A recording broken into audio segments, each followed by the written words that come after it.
Ég ætla þá að hefja lesturinn. Mér langaði að tala við ykkur kærleikan og ég ætla að lesa hérna upp úr Jóhannes 3, vers sem allir þekkja, og það segir að því svo elskaði Guð heiminn að hann gaf son sinn eingetinn til þess að hver sem á hann trúir glatist ekki, heldur hafi eilíft líf. Hér segir að því svo elskaði Guð heiminn, þá var hann tilbúinn að gefa son sinn. Því svo elskaði, svo ég er búinn að vera að hugsa dálítið mikið þetta orð, því að Guð elskar, og hann elskaði ekki bara mig, heldur alla einstaklinga alla veröld fyrr og síðar. Hann er utan tíma og rúms, þannig að hann horfði á þá sem voru ófæddir þegar þetta er lesið og þeir sem voru fæddir og þeir sem voru til á undan, því að svo elskaði Guð heiminn, alla menn, að hann var tilbúinn að gefa son sinn fyrir syndir okkar og fórna lífi hans til þess að við mættum eignast líf. Og það segir í Jóhannesa bréfi að þetta er kærleikurinn, að ekki að við elskuðum Guð, heldur að hann elskaði okkur. Þannig að Guð er kærleikur og Biblían talar það að það er trú og það er von, en kærleikurinn er mestur allt. Þannig að kærleikurinn skiptir gríðarlega miklu máli, en oft það þannig í okkar trúargöngu að við erum svo bundin af því að elska Guð frá okkar hjarta, og auðvitað að vera bundin af því, en það er oft sett í algjöran forgang, og það mótast dálítið að fyrsta boðorðinu, það sem segir elska skaltu drottinn Guð þinn af öllu hjarta, sálu, mætti og huga, og náungan eins og sjálfan þig. En áherslan þegar við lesum í ritningunni, þá er áherslan svo mikil að Guð elskar okkur, og þegar við lærum að skilja það, að vera á þeim stað að treysta kærleika Guðs til okkar en ekki kærleika okkar til Guðs, þá förum við alveg á nýjan stað í trúnni. Og ég lærði þetta fyrir mörgum árum síðan þegar ég var að gangi hérna ákveðna erfiðleika í mínu lífi, og þá upplifði ég að minn kærleikur, hann gat brostið, kærleikur annarra til mín, hann gat klikkað, og kærleikur minn til fjölskyldu eða vina getur brostið, en ég lærði að kærleikur Guðs til mín klikkar aldrei. Þannig að minn kærleikur getur klikkað, þinn kærleikur getur klikkað, en kærleikur Guðs, hann klikkar aldrei, hann brestur aldrei. Þannig að þegar við áttum okkur á því að þetta er staðreynd, því að svo elskaði Guð þig, að hann var tilbúinn að gefa son sinn, og þessi kærleikur er til staðar á himnum í dag, og Guð er kærleikur, þannig að þetta er bundið við Guð. Þannig að þetta er bjargið sem við viljum byggja á og skilja það að Guð elskaði okkur og elskar okkur í dag. Það segir í Kólósebréfinu að Kólósebréfinu þá er dálítið sérstakt vers sem ég langar að lesa fyrir ykkur.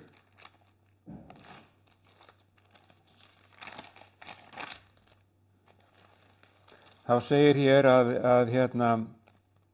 þér voru dauður sökum afbrota yðar og umskurðarleysis, en Guð lífgaði yður ásamt honum þegar hann fyrirgaf oss öll afbrotin. Og svo segir hann afmáði skuldabréfið sem þjakaði oss með ákvæðum sínum, hann tók það burt með því að negla það á krossinn. Hann fletti vopnum tignirnar og völdin og leiddi þau opinberlega fram til háðungur og hrósaði sigri við þeim í Kristi Jesú. Í King James biblíunni þá segir að hann tók the handwritings of God sem hann neldi á krossinn, og Jesús er uppfylling á lögmálinu, og fyrsta boðorðið það hékk yfir Ísraelsmönnum alveg fram á tíma Jesú og alveg þangað til hann reis upp frá dauðum. Þá kemur nýtt lögmál til staðar, eða kemur inn í myndina, og það lögmál er að við erum ekki undir þessu gamla lögmáli, að við erum háð því að elska Guð af öllu hjarta, sálu og mætti og huga. Það er enginn sem getur gert þetta og enginn getur uppfyllt þetta boðorð. Og þetta boðorð var neglt á krossinn með Jesú Kristi á krossinum, þannig að við erum ekki undir þessu boðorði lengur. Þetta þjakaði alla því að það getur enginn uppfyllt þetta. Nú er boðorðið að hann elskar okkur.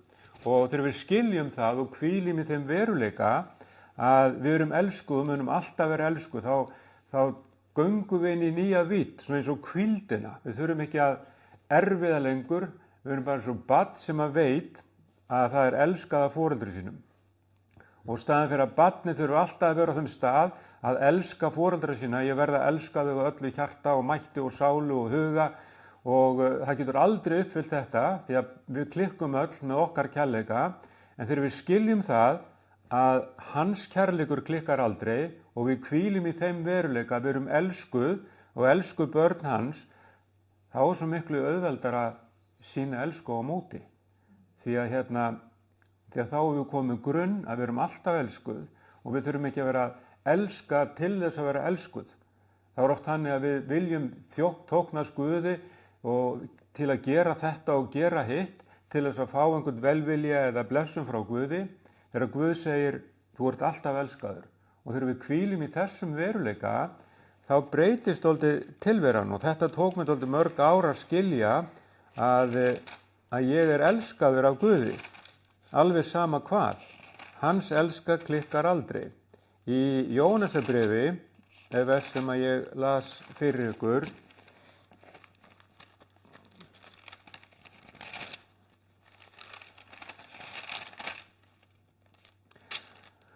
Það segir hérna, þetta er kærleikurinn, ekki að við elskum Guð, heldur að hann elskað oss og sendi son sinn til að friðþægja fyrir syndir vorar. Þannig að þetta hefur líka að gera með það að við vitum það að syndir okkar eru fyrirgefnar. Hann er búinn að fyrirgefa syndir okkar fyrr og síðar, og það er stundum líka mjög erfitt fyrir okkur að skilja að Guð er búinn að fyrirgefa syndir mínar. Hann gerði það fyrir 2000 árum síðan. Og þegar ég brýt að mér þá segi ég, Guð, viltu fyrirgefa mér? En það er búið að fyrirgefa mér, það er búið að refsa þessari synd fram í tíman og aftur í tíman á krossinum með Kristi Jesú. Og það segir að sá sem að hefur soninn á lífið og sá sem að ekki hefur Guð, son, hann á ekki lífið, segir ritningin hérna í Jóhannesar Guðspjalli líka. En þetta er, svona eins og ég segi, ákveðin leyndardómur, og mér langaði svona að fara dálítið dýpra í þetta, hvað varðar þennan kærleika til okkar frá Guði. Og það er Jóhannesar Guðspjall er dálítið gott í þessu samhengi, og Jóhannes postuli, hann var talið með einn af nánustu postulunum, og við kvöldmáldina þá hallaði hann höfði sína brjósti meistarans, og þegar hann er að skrifa þá talar hann sig sem lærisveinin sem að Jesús elskar. Hann segir þarna voru Pétur og þarna var Jakob og þarna var lærisveinin sem að Jesús elskar.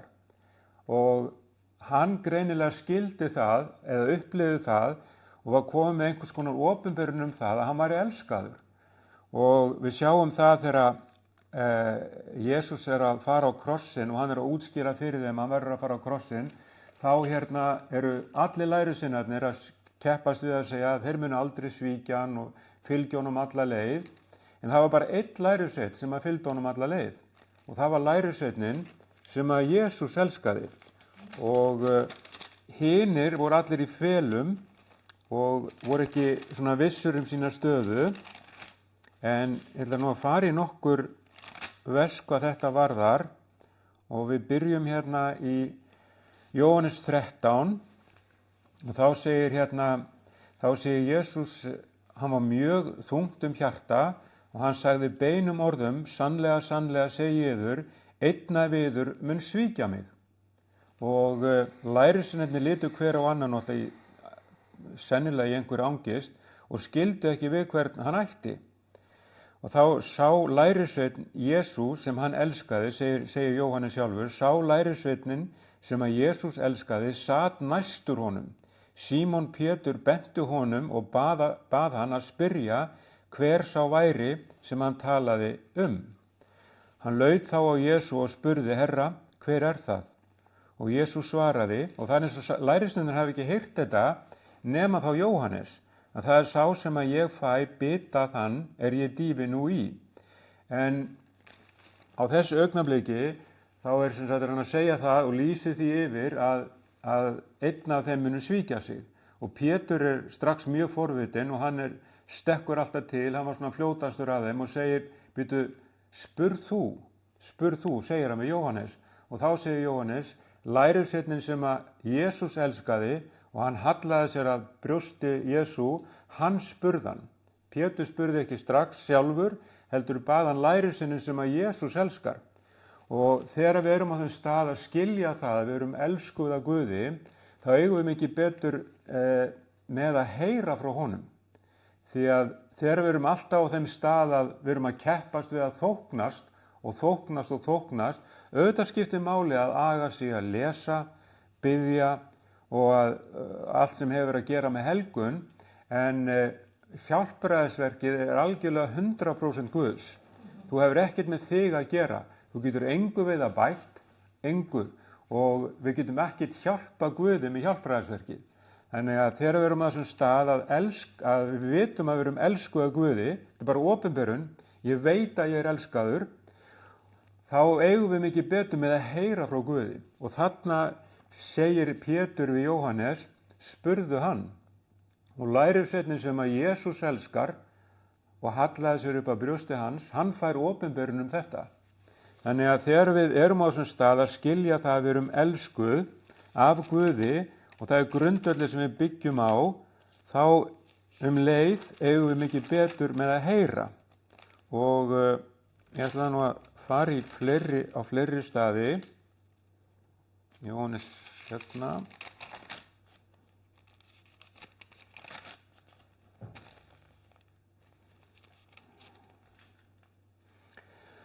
Og þá segir hérna, þegar Jesús er á krossinum, þá segir hérna, en hjá krossi Jesús stóð móðir hans, og þetta er í Jóhannes 19, og þetta er vers númer 25.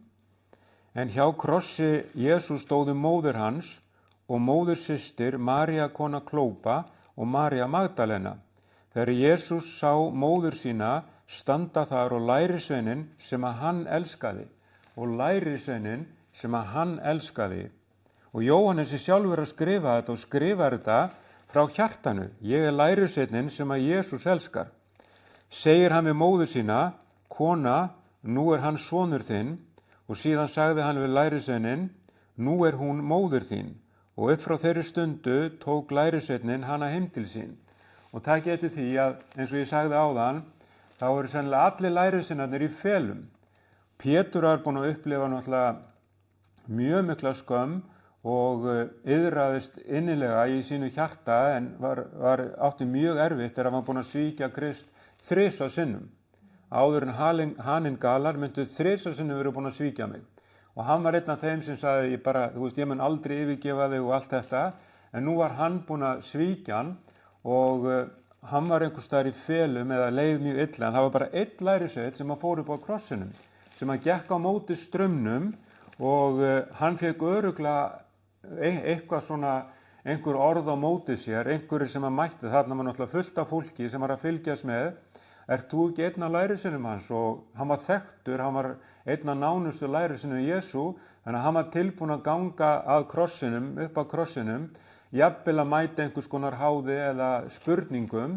Og það er þannig þegar við skiljum það að við erum elskuð af Guði og kærleikur hans er alveg grundvallaður þannig í lífi okkar, ef við áttum okkur á því að við getum byggt á þessum kærleika sem aldrei klikkar, þá erum við tilbúin að ganga á móti straumnum. Þá erum við tilbúin að, þá er okkur sama, þó einhver sé að kýtast í okkur eða við förum ekki í felur, við stöndum á grunninum, á orðinum, og við erum tilbúin að fara allavega að því að við vitum að við erum elskuð. Og það er þegar við vitum að við erum elskuð, þá myndast innra með okkur svona kraftur og nýr styrkur sem er æðri því sem við erum annars með þegar við erum bara að byggja á okkar eigin kærleika. En þegar við byggjum á hans kærleika til okkar, þá sjáum við það að það er grundvöllur þar og við erum tilbúin að ganga á móti straumnum, við erum tilbúin að fara alla leið með Jesú. Þetta er hérna í 2 skipti sem þetta kemur fyrir, og í 3. skipti sem þetta kemur fyrir, þá er það talað í 20. kaflanum. Þá segir, 1. dag vikunar kemur María Magdalena til grafarinnar, svo snemma að enn var myrkur og sér að steinninn er tekin frá gröfinni. Hún hleypur því og kemur til Símonar Péturs og hins lærisveinsins sem að Jesús elskaði. Og sjástu ykkur hvernig hann orðar þetta. Hún hleypur til þeirra, til Péturs og til lærisveinsins sem Jesús elskaði. Akkur skrifar ekki Jóhannes til lærisveinsins, segir bara til Péturs og Jóhannesar. Nei, hann tekur sérstaklega fram til lærisveinsins sem að Jesús elskaði og segir við þá, þeir hafa tekið drottinn úr gröfinni og við vitum ekki hvar þeir hafa lagt hann. Pétur fór þá út og hinn lærisveinin og þeir komu til grafarinnar, þeir hlupu báðir saman en lærisveinin sem að Jesús elskaði hljóp hraðar fram úr Pétri og kom á undan að gröfinni. Og hann laut inn og sá línblæjurnar liggjandi en fór samt ekki inn. Nú kom líka Símon Pétur á eftir honum og fór inn í gröfina. Hann sá línblæjurnar liggja þar og sveitadúkinn sem hafði verið lagður höfuð hans. Hann lá ekki með línblæjunum heldur var hann saman vafinn á öðrum stað. Þá gekk einnig inn hinn lærisveinin sem komið hafði fyrr til grafarinnar, hann sá og trúði. Og hérna er lærisveinin sem að Jesús elskar, hann hleypur hraðar. Og við getum alveg ímyndað okkur það að Pétur var ekki beint í stöðu að hlaupa hratt kannski því að hann var búinn að svíkja Jesú þrisvar með sakbitið hjarta og allt í einu kemur fréttin að steininum hafi verið velt frá og hugsanlega er hann upprisin, hann var búinn að tala upprisina við þá. Og Pétur hugsa með sér örugglega býtu, ef hann upprisin og ég er búinn að svíkja hann, get ég þá mætt honum? Þannig að þegar hann að hlaupa gröfinni, þá hann kannski ekkit alveg bara þvílíkt í kappi, af því hann er sakbitinn, en hinn var ekki sakbitinn, hann vissi að hann var elskaður af Jesú, þannig að hann hljóp hraðar og kom á undan að gröfinni, og svo segir dálítið merkilegt, Pétur fór inn í gröfina og kom svo aftur út, en Jóhannes fór ekki inn í gröfina, hann leit fyrst inn í hana og svo fór hann aftur og þá segir hann horfði inn í gröfina og hann sá og hann trúði. Þannig að þegar við byggjum á þessum kærleika sem að Jesús hefur til okkar og byggjum á þessum grunn að verum elskuð af Guði, þá eigum við auðveldara með að trúa. Og lærisveinninn sem Jesús elskaði, hann var fyrsti lærisveinninn og sennilega svo fyrsti sem að trúði upprisinni. María var ekki búin að trúa því hann var upprisin, hún sagði þeirra var sennilega tekið hann í burtu, en lærisveinninn sem Jesús elskaði, hann trúði, hann sá og hann trúði. Hann sá að línklæðin voru liggjandi þarna og þá sá hann og trúði upprisinni. Þannig að þegar við byggjum á þessum kærleika að við erum elskuð af Guði, þá eigum við, trúi ég, auðveldara með líka að trúa því sem orðið segir um Guð. Það bara sest betur í hjarta okkar þegar þessi vitund og vakning í lífi okkar að ég er elskaður af Guði. Ég er barn hans, ég er elskaður af Guði. Jú, ég elska hann, en ég byggja þeim kærleika að ég er elskaður af Guði. Þetta er grunnur í mínu lífi og þá á ég auðveldara með að trúa. Á ég auðveldara með að trúa og treysta og ganga fram í orði Guðs. Næst þegar þetta kemur fram sem fram 5 sinnum og nú þarf ég aðeins að leita. Þá kemur það í kafla númer 21 og þá segir þeir sem þeir að veiða og Jesús kemur á vatninu og hann kallar til þeirra og segir kastið netinu hægra megin við bátinn og þér munu verða varir. Þeir köstuðu og nú gátu þeir ekki dregið netin, svo mikill var fiskurinn. Lærisveinninn sem Jesús elskaði segir við Pétur, þetta er drottinn. Þegar Símon Pétur heyrði að það væri drottinn, brá hann yfir sig flík, hann var fáklæddur og stökk í vatnið. Þannig að hérna eru þeir á bátnum, að veiða og Jesús kallar á þá og segir leggið netin hinum megin. Lærisveinninn sem Jesús elskar veit strax hver í land og að kalla og segir við hina lærisveininn eða við Pétur, þetta er drottinn. Þannig að þegar við byggjum á þessum kærleika að við erum elskuð af drottni, þá heyrum við betur frá honum eins og ég sagði áðan, en við sjáum líka betur.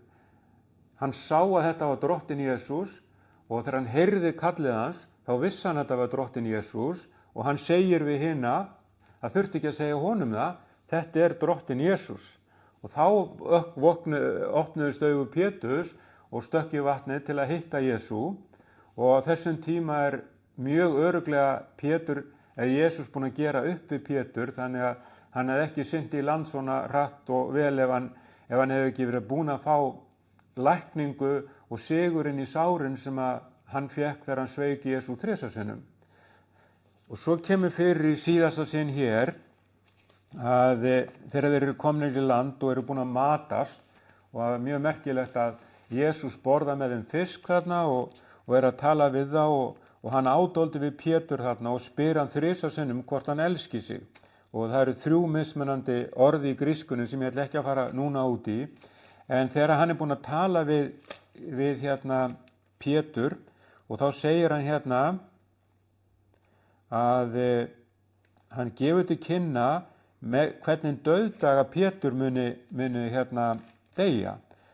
En þetta sagði Jesú til að kynna með hvílíkum dauðdaga Pétur myndi vegsama Guð. Og hann hafði þetta mælt, sagði hann við hann, segir hann við Pétur, fylg þú mér.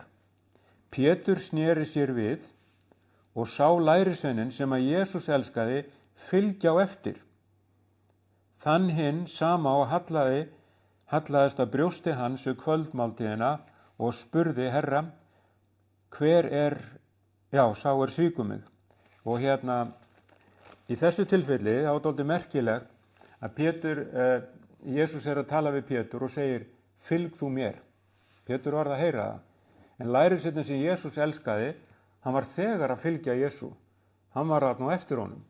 Þannig að þegar við erum á þessum grunni, þá er mikið betra og þá er þetta bara eðlislegt að fylgja Jesú. Það þarf ekki að kalla okkur inn á þann farveg. Við bara erum þar að því að við hvílum í þessari elsku. Við vitum að við erum hans. Við þurfum ekki að hafa áhyggjur, við þurfum ekki að streða eða vera í einhverjum kvíða. Við vitum það að við erum elskuð. Og þarna sést það greinilega að lærisveinninn sem að Jesús elskaði, hann elskaði þá alla jafn mikið. En þetta var lærisveinninn sem hafði fengið opinberun og fengið að upplifa það greinilega miklu sterkar heldur en hinir lærisveinarnir að hann var elskaður. Það sjáum við til dæmis að þessum stöðum sem við erum búin að vera að lesa. Þannig að Jóhannes, það þurfti ekki að segja honum að fylgja, hann var bara þegar að fylgja Jesú. En Pétur varð að fá að heyra það. En við sjáum að hvað kærleikur Guðs er mikill að 50 dögum, ef við vitum ekki nákvæmlega hvað mörgum dögum eftir þetta, þegar Jesú búinn að vera með þeim, við vitum ekki hvað lengi þarna, en einhverjum 30-40 dögum eftir, þá er Pétur staddur á hvítasunnudag og það eru 3000 sálir sem frelsast. Hugsið ykkur hvernig Jesú búið að reisa hann upp frá því hann sveik hann 3 sinnum, þá var hann búinn að lækna hjarta hans og 50 dögum síðar er Pétur að prédika og 3000 sálir eignast lífið í Guði.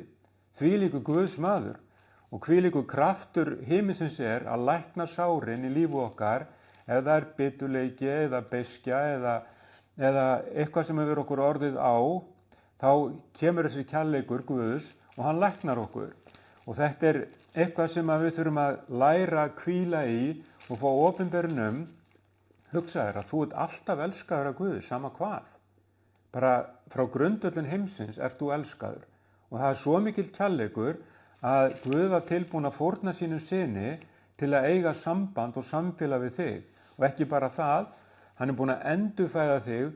Þú ert ekki bara barn hans, heldur ertu líka tilheyrir þú fjölskyldu hans og þú ert sem sagt heimamaður Guðs, þú ert útlendingur á þessari jörð en heimamaður Guðs. Og ég ætla aðeins að halda áfram með kærleikann og ætla að fara í Jóhannesar Guðspjall 13. kafla.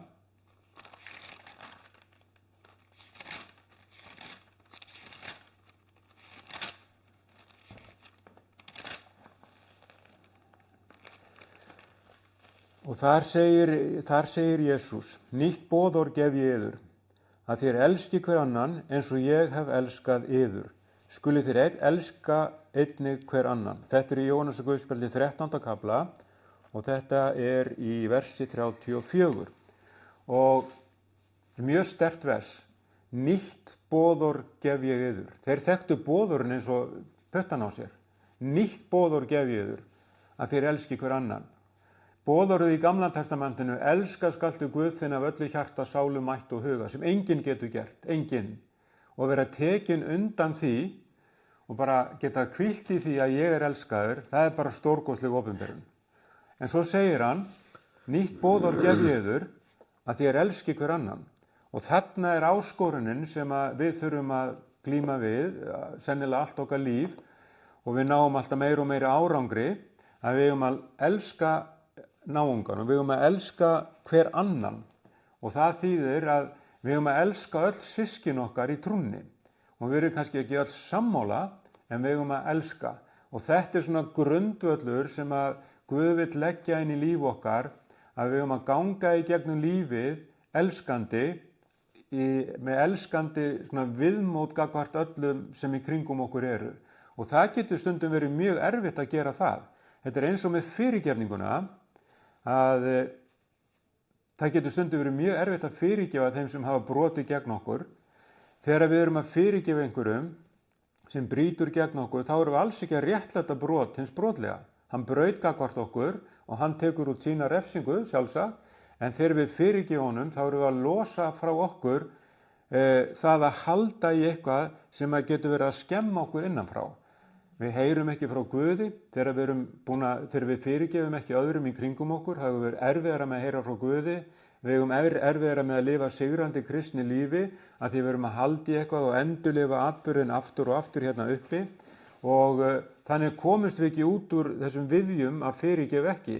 En þegar við lærum að fyrirgefa, þá erum við ekki að réttlæta brot hins brotlega, við erum að losa okkur undan því að verða áfram undir einhverju álagi eða með einhverju rót í lífi okkar sem að stjórnar okkur eða hefur þannig tök á okkur að við náum ekki að lifa því lífi sem Kristur vill að við lifum, sem á að vera líf í hvíld, líf án stress, líf sem að byggir á þessum grundvelli að við erum elskuð af Guði. Og þess vegna kærleikurinn svipaður eins og með fyrirgefninguna, Guð fyrirgaf öllum. Hann fyrirgaf morðingjónum, hann fyrirgaf öllum. Hann búinn að fyrirgefa öllum á krossinu, hann búinn að deyja fyrir synd allra þeirra sem að klikkuðu og brugðust. Það allt mannkynið. En það virkjast ekki í lífið þínu fyrir þú tekur á móti því. Þegar ég tek á móti Jesú Kristi inn í mitt líf og upplifi fyrirgefninguna hans, þá fæ ég fyrirgefningu inn í mitt líf. Og þannig byrja sigurinn að ávaxta sig inn í mínu lífi og það eins með kærleikan, ég get átt erfitt með að elska einhvern. Það auðvelt að elska börnin sín, það auðvelt að elska maka sinn, það auðvelt að elska foreldra sína, en sumir hafa lent í árekstri innan fjölskyldu og þar hafa orðið vinarslys, en við eigum samt að elska og það getur verið erfitt. En þetta á sérstaklega við trúsyskin okkar. Og við þurfum að biðja, vera alltaf stöðugt að biðja fyrir öllum trúsyskinum okkar hér á Íslandi, sama hvort yfir í þjóðkirkjunni, hvítasunukirkjunni eða frjálsum kirkjum, óháðasöfnuðunum eða hvað það er. Við elskum þessi systkin okkar og við óskum þeim velfarnaðar, við óskum þeim velgengni, við biðjum vakningu og blessun Guðs yfir þessi systkin okkar. Og Páll hann að skrifa til Efesusmanna eða Kólusubréfsins eða hverja nú þá talar hann alltaf þá sem elskuðu Guðs, mjög gjarnan. Þeir eru elskaðir af Guði og þegar við komumst og lært að þekkja það að þið eru elskuð af Guði. Þannig að þetta var grundvöllur í Nýja testamentinu, í Nýja testamentis kirkjunni, að skilja það að við erum elskuð af Guði, sama hvað. Og þetta svo mikið skjól í lífinu. Þú veist, ég get átt það að hættu að ef ég klikka gagnvart félaga eða vini að sambandi rofnar. Ef ég klikka gagnvart Guði, þá rofnar ekkert sambandið. Þú veist, hann elskar mig sama hvað. Og þessu þarf ég að hvíla í. Ég get hlaupið í burtu frá Guði. Ég get aldrei hlaupið í burtu frá Guði í rauninni, því hann alltaf. Það ekkert sem getur gert mig viðskilja við kærleika Guðs. Ekki neitt.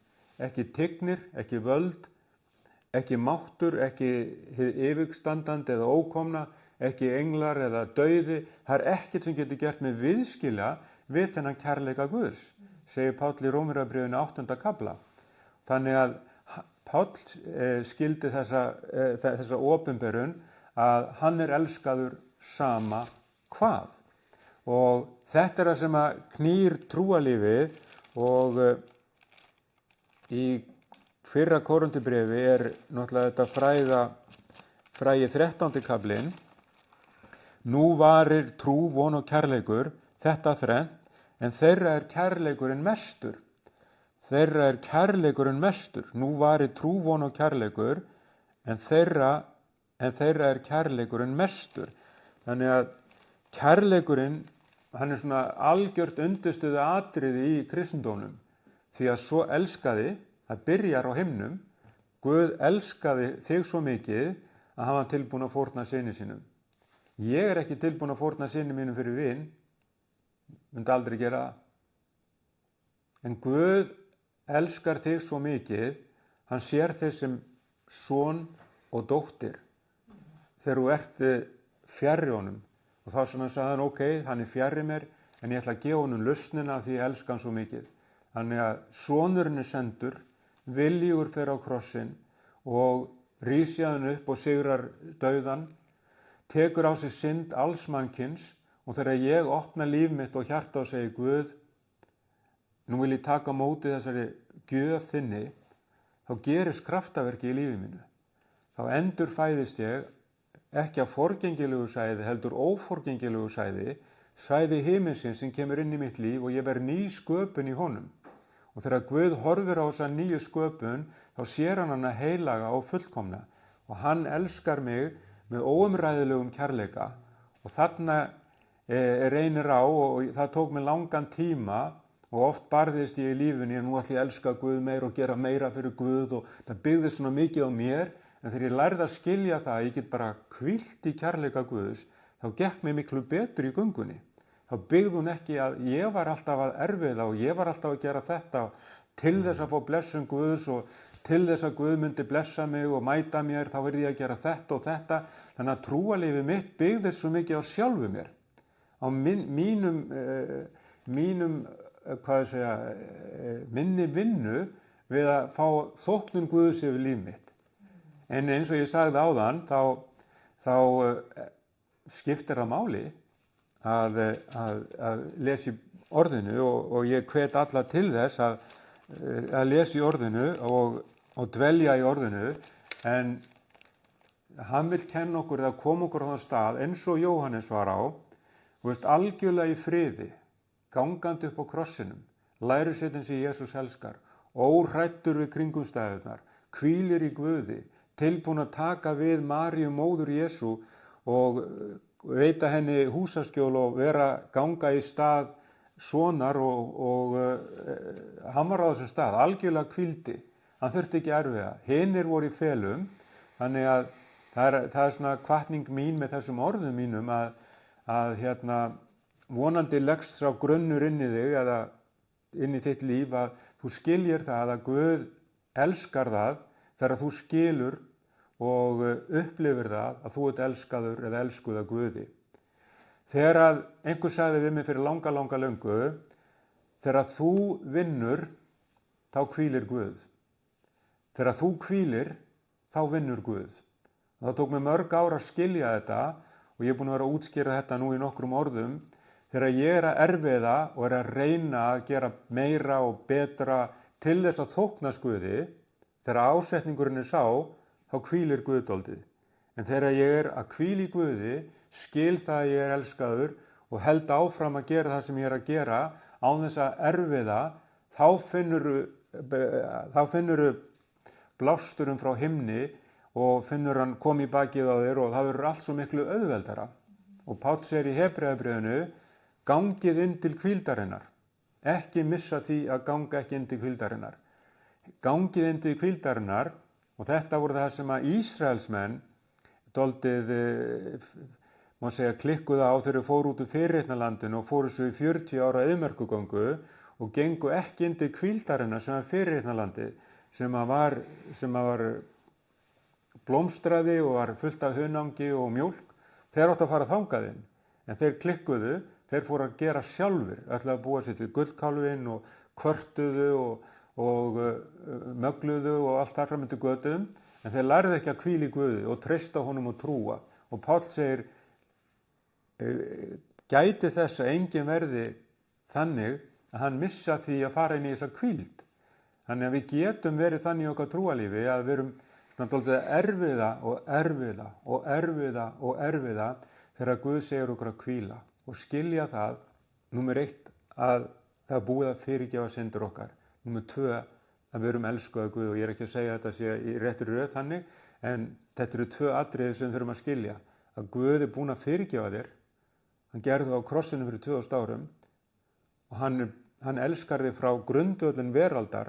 Hann sá þig áður en heimur var til, þá myndið þú verða hér á jörðin á þessum tíma, 2025, og hann var tilbúinn að gefa son sinn til þess að þú mættir eignast þetta líf og að skilja það að þú ert elskaður. Hann gerði þetta af því hann elskar þig. Og á þessari elsku erum við að byggja líf okkar. En það er vers í Pétursbréfinu, Jakobsbréfið, Jóhannesarbréf, Pétursbréfið. Í fyrra, Ég veit það ekki. Í fyrra. Þá segir en þér eru útvalin kynslóð, konunglegt prestafélag, heilug þjóð, eignar lýður, til þess að þér skulu víðfræja dáðir hans sem kallaði frá myrkrinu til síns undursamlega ljós. Þér sem áður fyrr voruð ekki lýður, eru nú orðnir Guðs lýður, þér sem ekki nutuð miskunnar, hafi nú miskun hlotið. Þannig að við erum útvalin kynslóð, við erum konunglegt prestafélag, þetta er í öðrum kaflanum í fyrra Pétursbréfi, og hann er búinn að kalla okkur frá myrkrinu yfir í sitt undursamlega ljós, og í fyrsta kaflanum þá segir, elski því hver annan af hreinu hjarta. Þér eruð endurfæddir ekki af forgengilegu sæði, heldur óforgengilegu fyrir orð Guðs sem að lifir og varir. Því allt hold er sem gras og öll vexsend sem blóm á grasi, grasi skrælnar og blómi fellur, en orð Drottins varir að eilífu. Þannig að þú ert ný sköpun í Guði, og þetta er stærsta kraftaverk sem getur gerst á jörðinni núna, er þegar einhver tekur á móti þessari gjöf Guðs og endurfæðist, og þetta er leyndardómur sem að við getum ekki skilið, en andi okkar verður allt í einu lifandi frammi fyrir Guði og englarnir bara standa og segja, hvað er í gangi? Við erum englar höfum aldrei lifað á jörðinni, svo allt í einu verður bara til á jörðinni sonur Guðs og dóttir Guðs. Og þau eru aðri heldur en englar, að því þeir eru komin í fjölskyldu hans. Það má segja bara, þetta er sæði hans sem að fer inn í okkur og við erum endurfædd. Við erum ný sköpun, þetta er svo stórt. Þetta er svo gríðarlega stórt. Og þetta er að stærsta sem getur gerst í lífi okkar. Og þegar við erum á þessum stað, endurfædd í Guði, og skiljum það að þetta er allt vegna þess að hann elskaði okkur. Vá, elskaði mig. Ég sem er búinn að vera, gert ýmislegt og kannski verið skítall stundum eða ómögulegur eða hvað hann var í gamla daga. En vá, hann elskaði mig samt. Og ég tók við þessum kærleika, sem gjöf, og nú á ég að byggja líf mitt á þessum kærleika. Að hann elskar mig, hann er búinn að fyrirgefa syndir mínar, ég er réttlæti Guðs í Kristi Jesú. Þetta er gjöf frá Guði, ég er réttlæti Guðs í Kristi Jesú. Ég ætla að biðja með ykkur bæn núna, og ef þú ert að hlusta og hefur ekki tekið á móti Jesú Kristin í líf þitt, þá getur þetta orðið mikilvægasta stund lífsins. Mikilvægasta stund lífsins.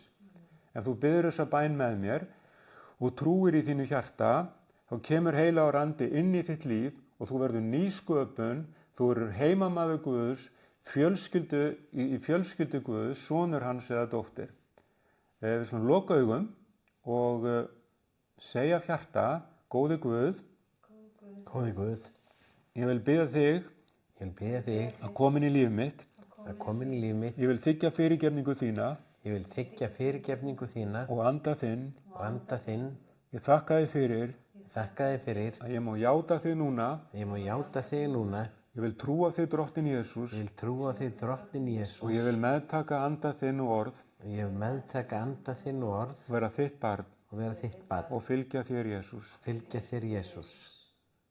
Hjálpaðu mér núna Hjálpaðu mér núna að byggja líf mitt á kærleika þínum að byggja líf mitt á kærleika þínum til mín. til mín. Í Jesú nafni. Í Jesú nafni. Amen. Amen. Amen. Amen. Þá ætlar Sara að vera með hugleiðslubæn og hún tekur við stundinni að leiðana. Ef það er einhverja spurningar, hvað þá? Það er bara í lokin. Það er bara í lokin. Já, þegar stundinni líkur formlega. Já, takk fyrir þetta, magnaða orð. Ég er búin að skrifa niður hérna nokkra punkta úr lesturinnum hans Inga sem að við ætlum að nýta okkur í hugleiðslubæninni.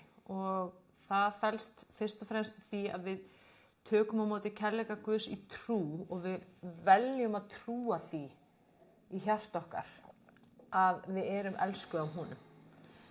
Og við ætlum líka að taka á móti fyrirgefningu Guðs inn í hjarta okkar og síðan ætlum við að biðja Guð að gefa okkur opinberun það hversu mikið hann elskar okkur.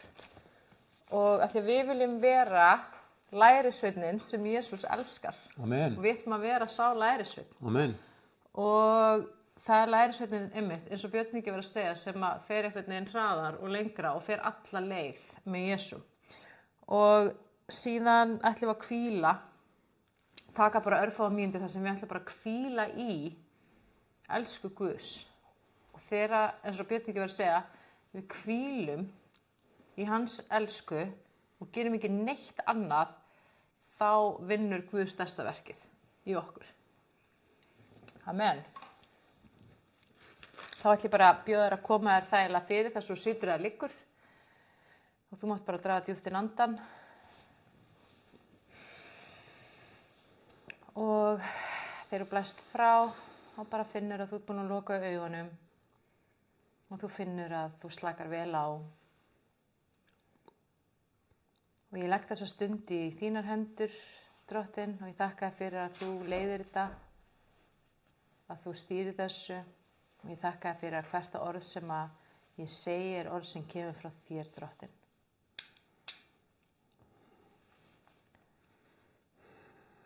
Og ég ætla bara að bjóða þér að fara að tengja það við hjartað þitt og bara vera með einlægt hjarta. Og ég ætla að bjóða þér núna að opna hjartað þitt og hleypa Jesú inn í hjartað þitt. Bara með að taka ákvörðun. Ég tek ákvörðun að hleypa Jesú inn í hjartað mitt núna. Ég opna hjartað mitt fyrir Jesú.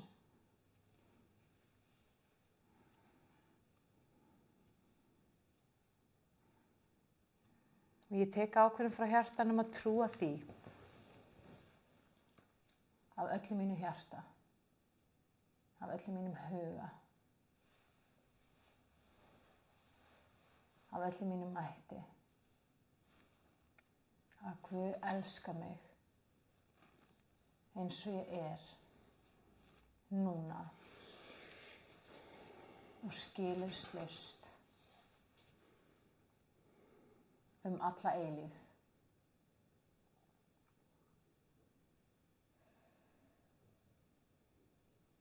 Og ég tek ákvörðun frá hjartanu að afhenda minn kærleika til þín, drottinn. Og ég þakka þér fyrir að þú gefur mér þinn kærleika, þína elsku og þína ást.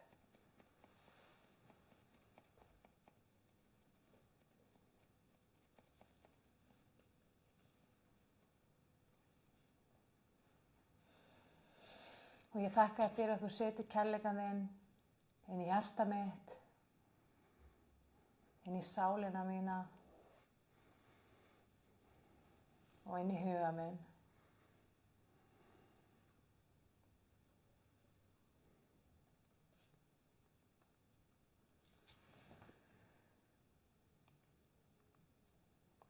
Og ég tek ákvörðun frá hjartanu að trúa því að þú hafi fyrirgefið mér, Drottinn. Þú hefur þegar fyrirgefið syndir mínar og þú hefur afmáð öll afbrot og allt það ranga úr mínu hjarta.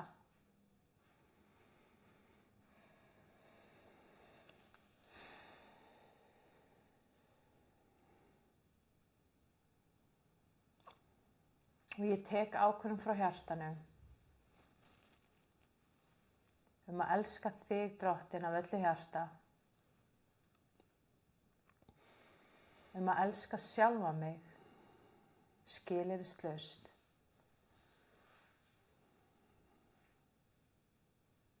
Og ég tek ákvörðun frá hjartanu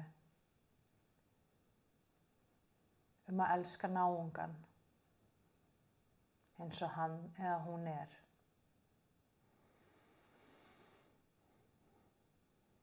Og ég vel kærleika þinn, Guð. Ég vel að ganga í þínum kærleika, í þínu ljósi alltaf.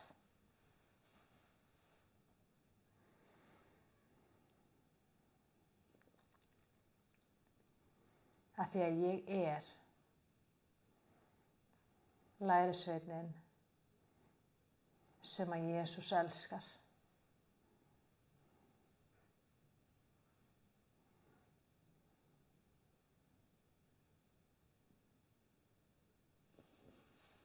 Og ég fylgi þér, Jesús.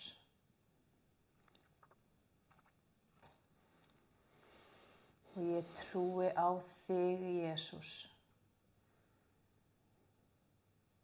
Og ég þakka þér fyrir að þú hefur endurfætt anda minn núna.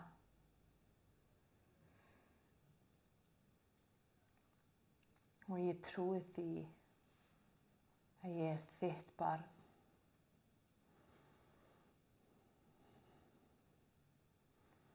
Og ég lifi í þínu ljósi.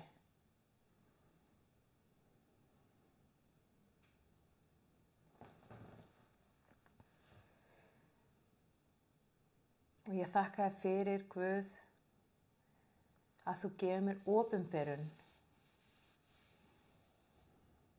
það hversu mikið þú elskar mig og hvað felst í þínum kærleika til mín.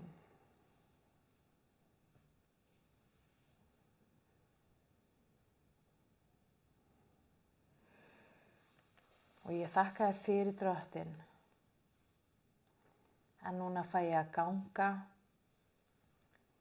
inn til hvíldarinnar í þér og ég ætla að hvíla í þínum kærleika núna.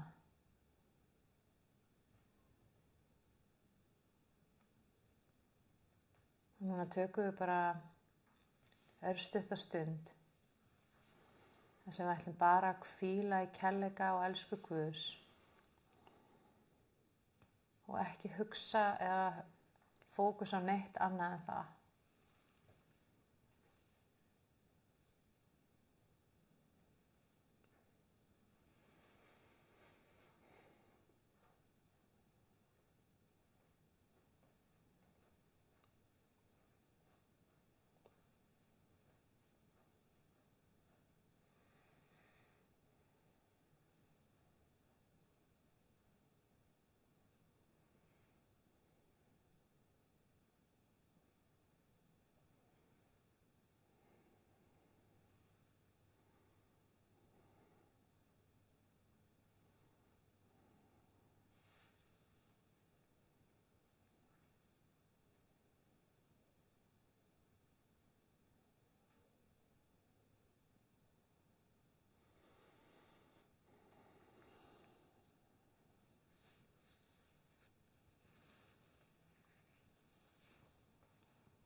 Guð er að umvefja sálina þína með kærleikanum sínum og elskunni sinni og sálin þín er svo dýrmæt og svo mikilvæg og skiptir svo miklu máli í augum Guðs. Og það er mikilvægt að þú sjáir sálina þína með sama hætti. Og Jesús sagði að sálin þín er dýrmætari heldur en öll auðæfi heimsins. Og ég ætla að bjóða þér núna bara að segja við sálina þína: ég elska þig sál. Þú ert dýrmæt, þú ert mikilvæg og þú skiptir miklu máli.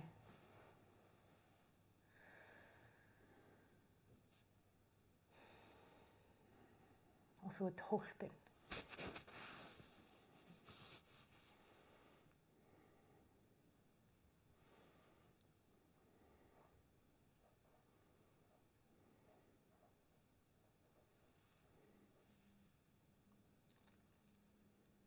Og þá ætlum ég bara að bjóða þér að draga djúpt inn andann og leið bara að fylla hjarta þetta gleði.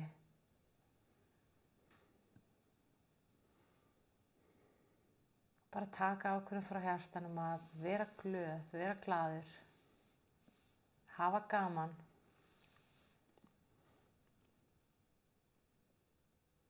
Og leyfa þér að finna fyrir nærveru Krists.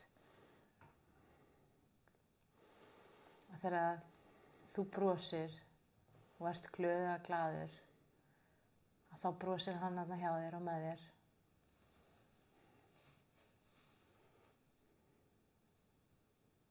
Leyfa þér að finna í hjartanu að þú ert aldrei einn, aldrei ein.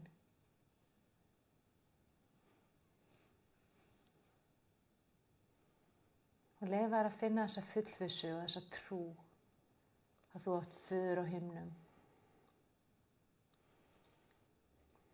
sem elskar þig meira heldur en nokkur annar.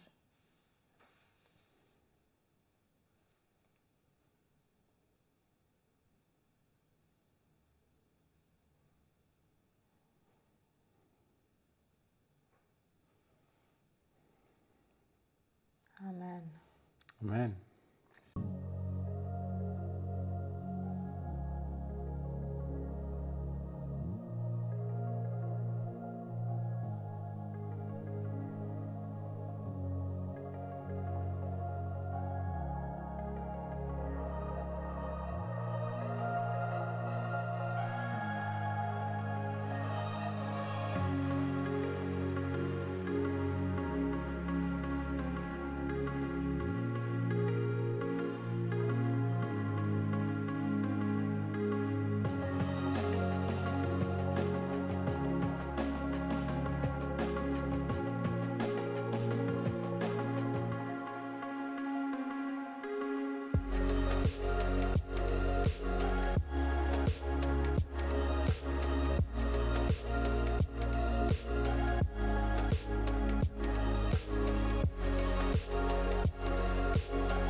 Thank you.